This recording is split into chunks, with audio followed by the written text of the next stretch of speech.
Hello again. Welcome to Vow Glow with Pastor J. My name is Juliana Anake Ugu, and this is a conversation on before and after the vow. Today, we'll be talking about irreconcilable differences. Human beings are different. Every human being is different from the next person, one way or the other. Even identical twins are not so similar. We are all different. Now, when people come together in matrimony or when people come together in any form of association, they come from different backgrounds. They come from different family orientation. They come from different perspectives. They see life from different perspectives. They come from different cultures, different orientation, different upbringing. When they come together, all those differences are there. More so when people come together in matrimony. I mean, a man and a woman, when they come together as husband and wife, or in any form of relationship at all, a deep relationship at all, they come with their differences. The man is different from the woman, both in creation, in orientation, in upbringing, and in perception. The woman is different from the man, same way. But when we come together, we have decided to dissolve our differences and work together. That is why the Bible says two have come together and have become one. What that means is that every limitation, every boundary, every curtain that may be in our middle should be taken down so that we can now come together. Every division should be broken down so that the two people can become one. What that means is that despite our different upbringings, despite our different perspectives and cultures, we have to come together and begin to shift ground, begin to move from our positions to get to the middle ground and meet the other person halfway. But when people are going their separate way from marriages, like when marriages are breaking up, in cases of divorce, you hear the people citing irreconcilable differences. So my question is, at what point do these differences that we all have, we all possess, at what point do they become irreconcilable? If only people can realize that our differences are always reconcilable, all it takes is for people to drop their ego, to drop their pride, to drop their position, and to take up the position of we. That is, when people come into marriage, they are two separate people. They come together as I. The person comes as me. I come as I, Juliana. My husband comes as himself, Justice. We come together, but when we come together, we become JJ. We become something different. So I will drop myself, he will drop himself, and the two of us will dissolve into each other. So my position, my rights, my culture, my orientation, my upbringing, I'll have to begin to set them aside gradually, one day at a time, ensuring that the things I have known from the past are not going to hinder this new life I am starting. So like from the day I got married, it is a new life that is beginning. I am learning new things, unlearning old ones, and taking up new things. Now, this is not for one person to do. It is for both parties, both the man and the woman. That is, when people understand what marriage means, when people understand what God meant, what God had in mind, the purpose for which God instituted marriage, when people come together in marriage with that understanding, they will understand that it is better to lose the argument and have your spouse than to win the argument and lose your spouse. When people separate, when people divorce, it simply means that someone or both parties refuse to shift ground. They are refusing to shift ground because those issues are not as serious as we think. Now, don't get me wrong. I'm not talking about a situation where violence, where physical violence or even emotional abuse exists. I'm talking about where you hear people say, my husband was a good man or my wife was a good woman, but we just were not meant for each other. If somebody is a good person, if somebody is not abusing the other person, but it's just a matter of differences, they can be resolved. Every difference can be resolved. two people can sit together and say, this is what I think, this is what I believe, but let me hear what you think and what you believe. Now, having heard what you think and what you believe, is there a way we can meet each other halfway? Is there a way you can put some of yours aside and I put some of mine aside and meet each other halfway? All right. Is there a way I can let go my position and let you have your way? Next time, you let go your position and let me have my way. There is a proverb in my language that says that it's an African adage that says that the dog says that it is when I fall and you fall that the play will be sweet. Do you understand? Have you seen two puppies play before? If you have seen two puppies play, you will understand this adage. When two puppies play, they will be playing, and for no reason, the other one will fall. It will just fall, carry up its four legs. The other one too will fall and carry up its four legs.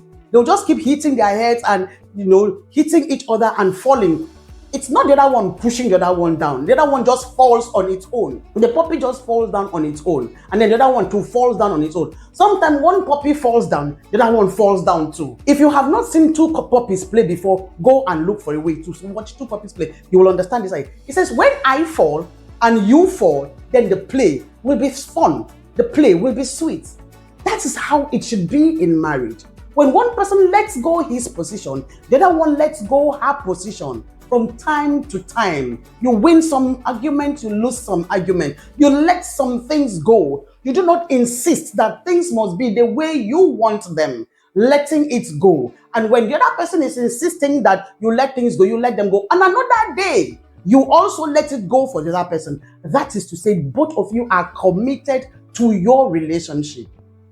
Now, when people want to come together in matrimony, there are certain lives, certain exigencies that they must discuss. There are certain principles, certain important aspects of their lives that they must talk about. For instance, things like career path, things like religious belief, religious standing.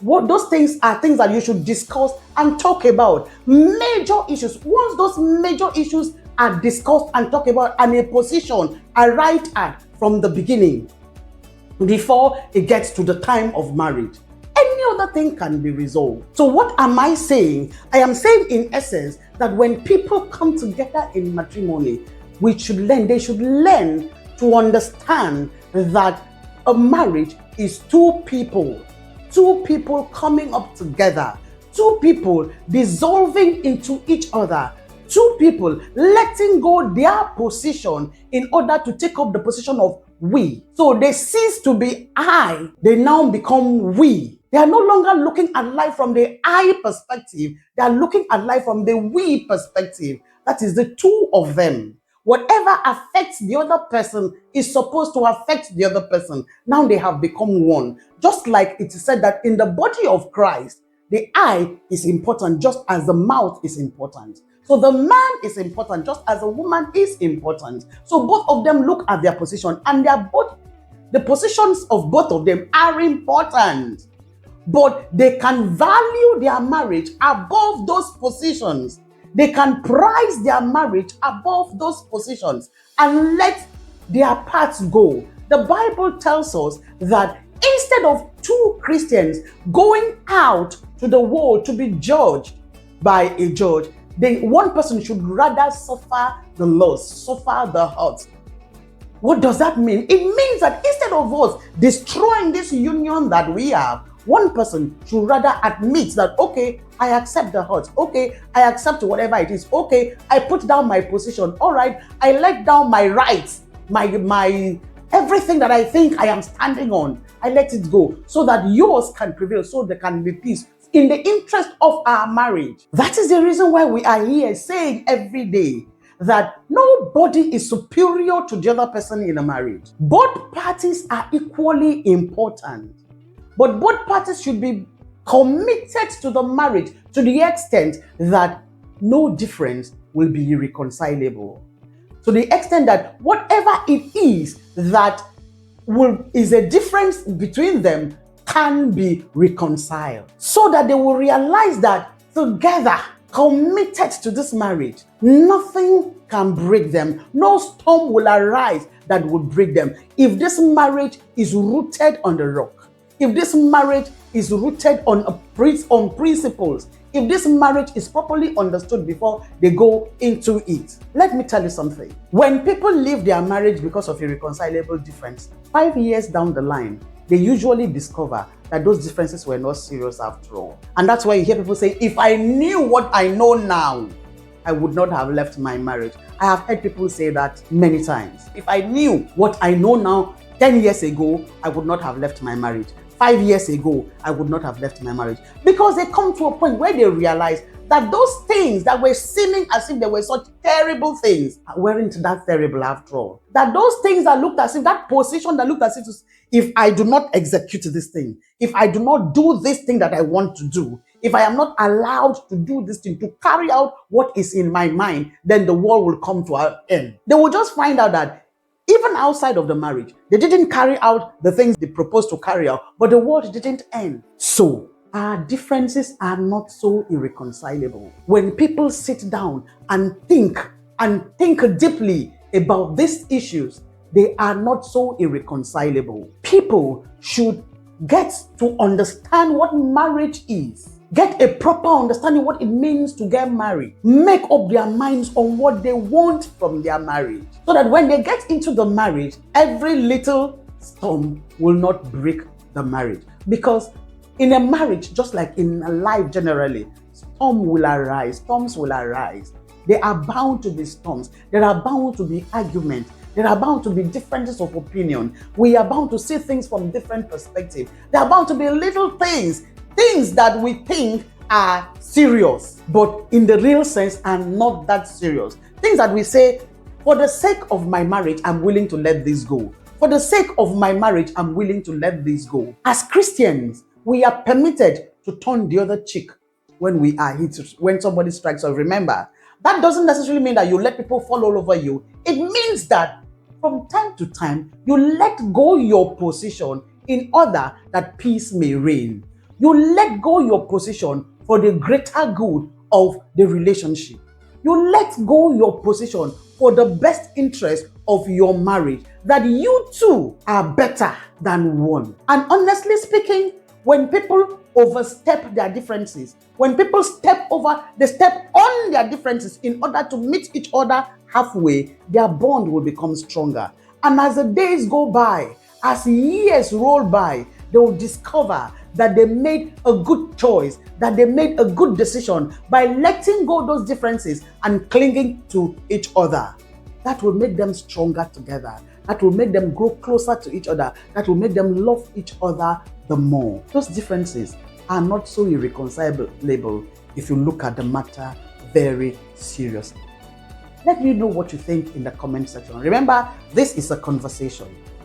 Lend your voice to the conversation and let me know what you think. I'll see you again. Thank you for being a part of it.